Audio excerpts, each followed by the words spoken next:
The communications giant Vodacom has the lion's share of the market in Lesotho.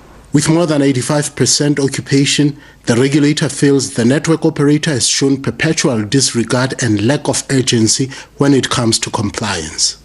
It's critical for Vodacom Lesotho to ensure that they apply the correct level of urgency in handling compliance issues that we raise with them. But we had found that they had grown to a point where they believed that they should not handle those things with the correct level of urgency, and that is why we had escalated it to this level. But we provided them with a notice of revocation, providing them with 19 days within which to make representations as to why we should not revoke the license.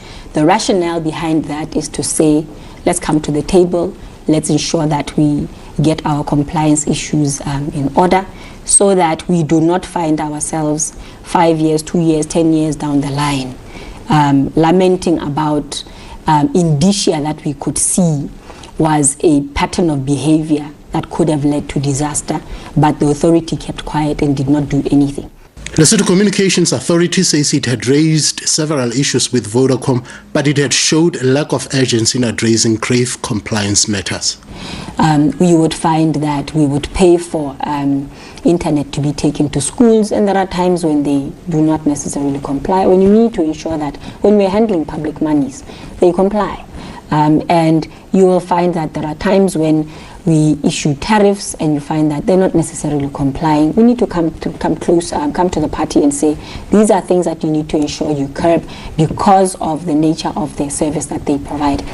Vodacom had been requested to explain how it had approved an audit firm that had a member with close family ties, thus posing potential conflict of interest and contravention to statutory prohibitions. The board of Vodacom Lesotho went ahead and applied cursory considerations against a statutory prohibition in the appointment of the sister of the chairman of the board.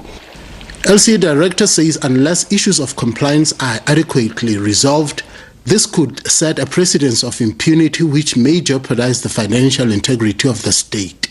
And as a result, it means that we need to ensure that whenever a mobile network that happens to be running mobile money services, they need to be aware and need to have their finger on the pulse in relation to counterterrorism financing as well as the prevention of money laundering. While the rift between Vodacom and the regulator was widely seen as political, the Communications Minister, Chief Teselo Masiribana, appeared before Parliament to allay fears that there is a plot to purge Vodacom. But he also maintains that the operator must adhere to the laws of the country. There's nobody who's above the law. Even Vodacom is not above the law of this country. For someone just out of interest who could have said this issue started when it is said there was information that could have led to the prime ministers that they released documents or private conversations that could have taken place. Is this have anything to do with it? Well, I've been informed that there is a letter from Vodacom to ICASA, and I'm waiting for ICASA to summon me and the regulator. Then we'll give evidence to that. At the moment, I don't put those two things together. They don't make sense. If police require certain information from anybody, everybody is free to give that information. And that cannot kickstart a roadmap for revocation of your license.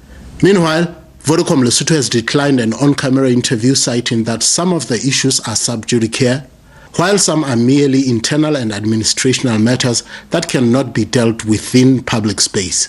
It has further rubbished allegations of lobbying for the removal of Communications Minister as baseless and spurious. Rapelang Khatebe, SABC News, Lesotho.